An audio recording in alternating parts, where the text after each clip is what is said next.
Alors bonjour à tous, nous allons faire aujourd'hui une plongée dans l'histoire, pour suivre une terrible partie, jouée entre deux terribles joueurs, deux anciens champions du monde. Michael Tal avec les Blancs, surnommé le magicien de Riga, un joueur tactique offensif créatif. Et il affronte Bobby Fischer, le Kid de Brooklyn, un joueur complet qui avait mis fin à la domination des échecs soviétiques. Et dans cette partie, nous allons assister à la défense est-indienne de Bobby Fischer, son arme fétiche contre l'ouverture du pion roi. Et cette défense produit souvent des parties tranchantes. Alors Michael Tal ouvre avec le pion dame, D4. Cavalier F6, on contrôle la case E4. C4, le pion C, le pion de l'aile, vient contrôler la case D5 pour lutter contre la poussée noire en D5. G6, Bobby Fischer souhaite jouer fou G7 et petit roc, un développement rapide de ses pièces à l'aile roi. Cavalier C3 pour soutenir la poussée E4. Fou G7 et E4, ça y est. Michael Tal s'est implanté au centre, il a construit cette impressionnante phalange de pions, ces trois pions centraux. Les noirs jouent D6 pour essayer de contenir la poussée E5, fou E2, petit roc, cavalier F3. Et maintenant, les noirs, ils ont fini leur développement à l'aile roi, mais il faut contester le centre. Et c'est ce que va faire Bobby Fischer avec la poussée E5. Alors, ici, Michael Tal va contre-pousser en D5. Ce n'est pas le coup principal. Le coup principal, c'est plutôt petit roc. Mais il faut également s'intéresser à la double prise en E5, parce qu'après tout, la poussée E5 est soutenue que par le pion D6. Alors cette prise en E5, en réalité, ne va pas gagner un pion pour les blancs. Alors je sais bien que ce n'est pas ce qui a été joué dans la partie, mais je vais vous montrer quand même pour le savoir. Si les blancs prennent, et que les noirs reprennent, les blancs peuvent échanger les dames, bien sûr, et on semble gagner un pion. En réalité, non, parce que le cavalier sans défense est sous le viseur du fou. Donc le cavalier noir va prendre en E4. Et là, les noirs, ils disent aux blancs, bah, si tu prends notre cavalier, on va prendre le tien. Et finalement, les noirs ont récupéré leur pion. Et si les blancs veulent faire les malins en faisant cavalier prend F7, en attaquant la tour, en disant que si le roi noir prend le cavalier, bah, ils prendront le cavalier, ils auront un pion de plus, eh bien en réalité, ils vont perdre une pièce. Parce que ce qui va se passer, c'est pas que le roi prend cavalier immédiatement. Ça va être fou prend cavalier échec.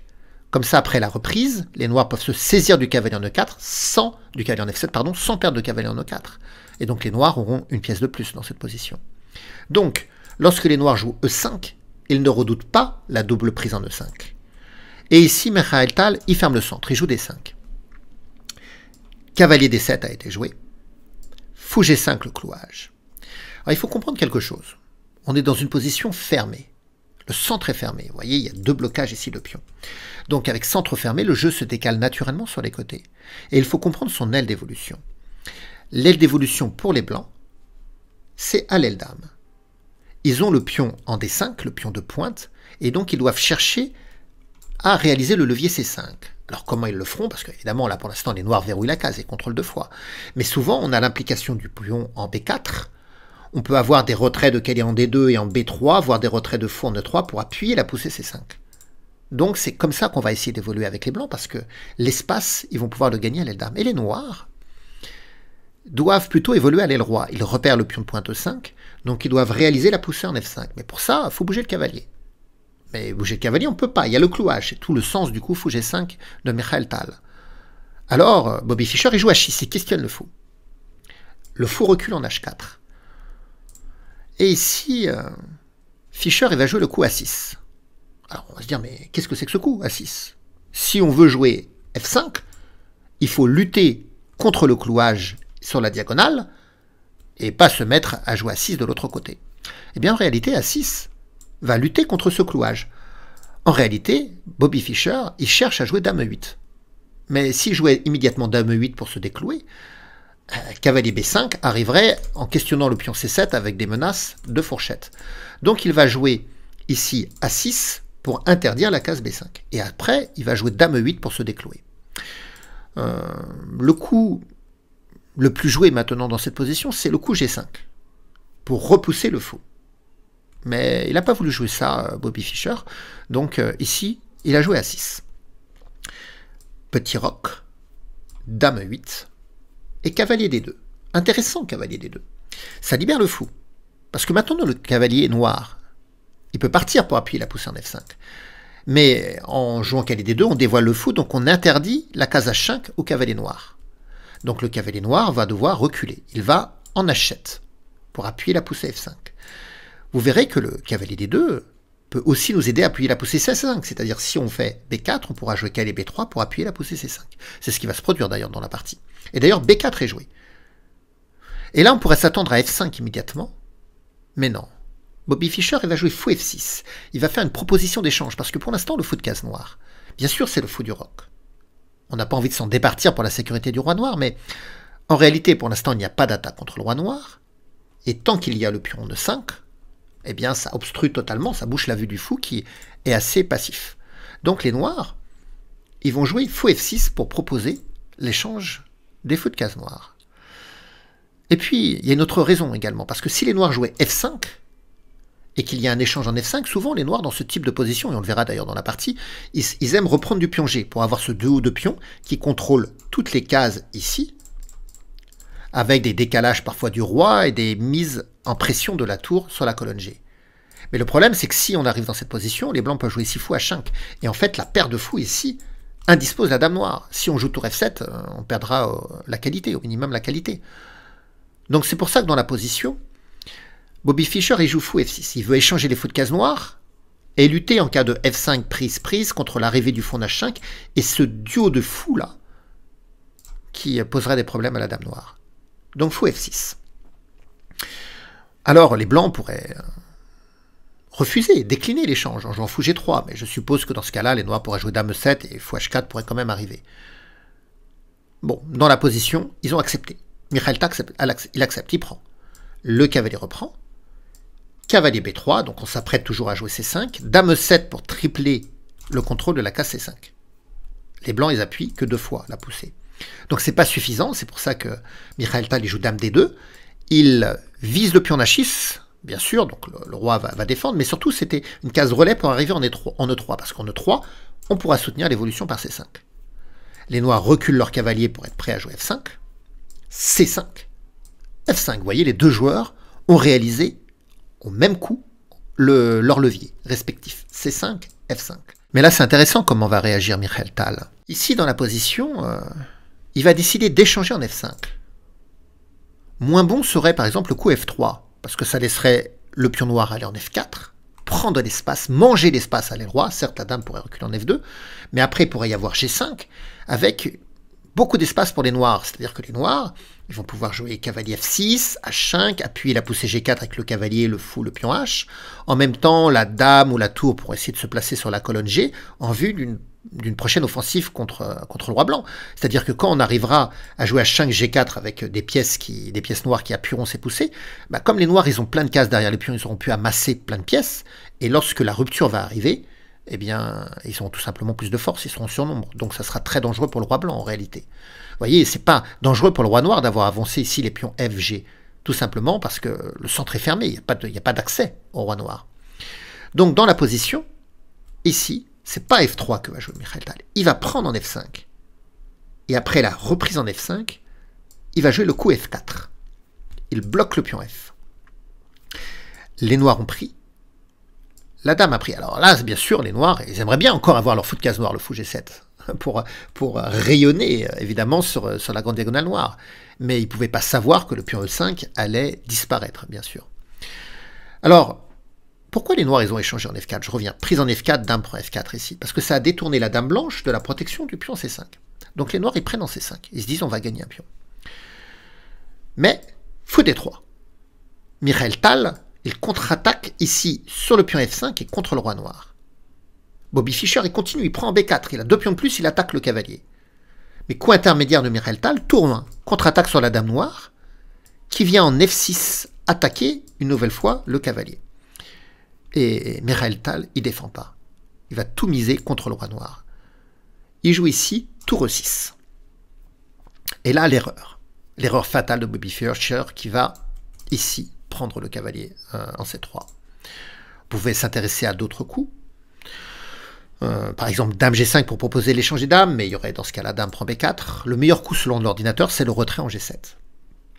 Mais Fischer il prend le cavalier. Il veut voir, il paye pour voir. Il va payer cher. Fou prend F5, échec. Et là, le roi noir, il a trop de problèmes. Et Bobby Fischer va rendre la qualité, enfin il va donner la qualité plutôt, il va faire tour prend fou. Alors après tout, il a une pièce en plus, donc il va lâcher la qualité pour essayer de soulager son roi. Parce que s'il bouge le roi subit une attaque directe. Qu'est-ce qu'il a comme case? G7 ou H8. Si le roi vient en G7, bon je sais pas, tour G6 échec, ou même tour F3 qui attaque la dame, puis tour G3 échec, on n'a pas envie de se mettre sur cette colonne ouverte en fait. Hein. Et si le roi vient en H8, le pion H6 n'est plus suffisamment défendu. On peut faire tour prend. Et après cavalier prend, dame prend échec, roi G8, dame H7 mat, vous voyez, ça va pas. Donc, dans la position, il lâche la qualité. Il essaye de délester un peu son matériel pour essayer de survivre à l'attaque sur son roi. Dame prend F5, échec. Roi H8. Et là, tour F3 attaque la dame et cela va impliquer latéralement également la tour au combat. Et la dame noire n'a pas d'échec sur la première rangée. Elle ne peut pas aller en A1 ni en C1, le cavalier surveille. Et en E1, la tour surveille également. Donc, il n'y a pas d'échec possible ici. Alors, la dame est venue en B2. Et là, tour E8. Et même si Mikhail Tal il a une pièce en moins, on voit qu'il paralyse complètement les noirs. Clouage absolu du cavalier G8, clouage du fou C8, la tour ne joue pas. Et les pièces blanches, bon le cavalier est un peu éloigné, mais toutes les pièces lourdes blanches vont se mettre à l'attaque du roi noir. Alors il a joué cavalier F6. Il libère son fou, il essaye de ramener des pièces en défense, le cavalier également attaque la tour. Et là, que fait Mikhail Tal? C'est dame prend cavalier. Le cavalier G8 est cloué, on l'a dit. Alors évidemment, il y a dame prend, tour prend, passage en finale. Mais dans ce passage en finale, Mikhail Tal, il a récupéré sa pièce. Il a maintenant une qualité de plus.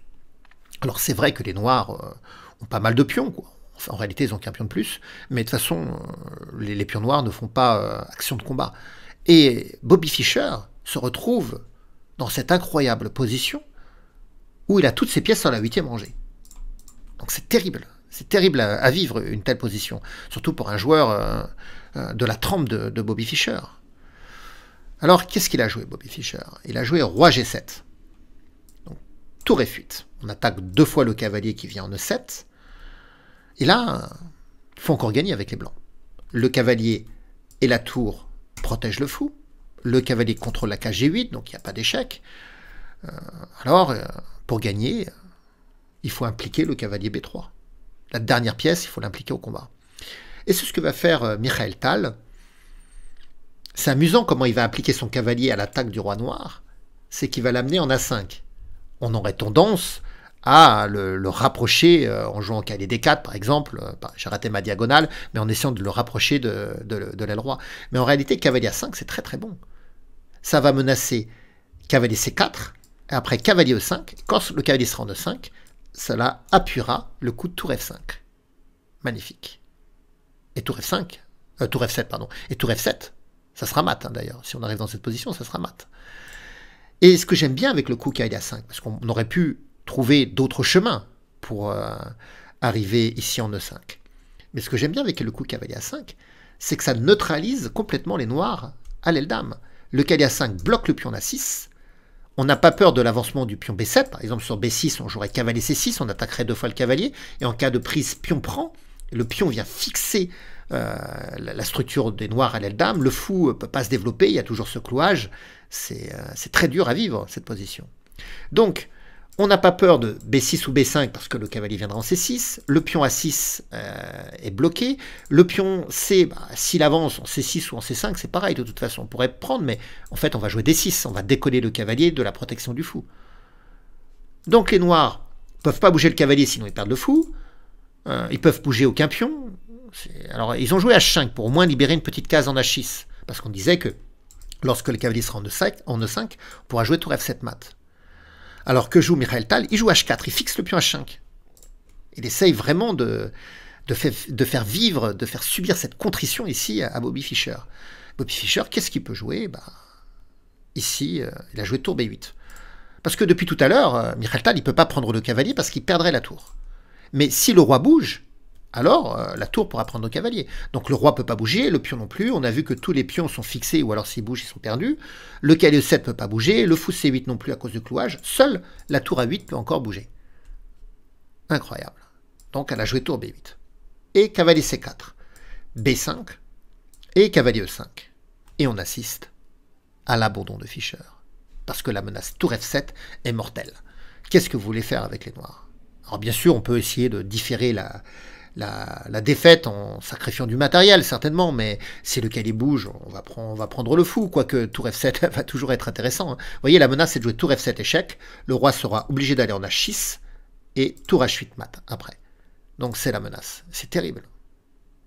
Voilà, donc une très très belle partie de Michael Tal, mais de toute façon, les confrontations Michael Tal et Bobby Fischer ont été souvent savoureuses. Ça vaudrait le coup d'ailleurs de créer une playlist rien que sur ces confrontations entre ces deux joueurs. Je vais peut-être le faire d'ailleurs, si vous en trouvez l'intérêt, si je vois que vous êtes partant dans les commentaires, si vous êtes enthousiaste. Voilà, donc j'espère que vous avez pris du plaisir, que vous avez pu vivre cette partie avec moi. C'est un émerveillement de voir ces anciens combats. C'est un peu différent des combats de maintenant, quoique on a encore une belle créativité aux échecs, même si l'apparition des ordinateurs, des longues préparations avec les ordinateurs ont modifié un peu, même complètement le caractère du jeu d'échecs. C'est très plaisant de voir ces anciennes parties d'homme à homme. Voilà, donc eh bien, vous pouvez me laisser des commentaires, des pouces, vous savez comment ça marche YouTube. Hein, faut essayer de porter la vidéo, de montrer à YouTube que cette vidéo vous plaît. N'hésitez pas également à la partager, à parler de la chaîne. On fait tout pour y arriver. Eh bien, voilà. Maintenant, c'est le moment de nous quitter. Au revoir à tous. Passez une bonne fin de journée.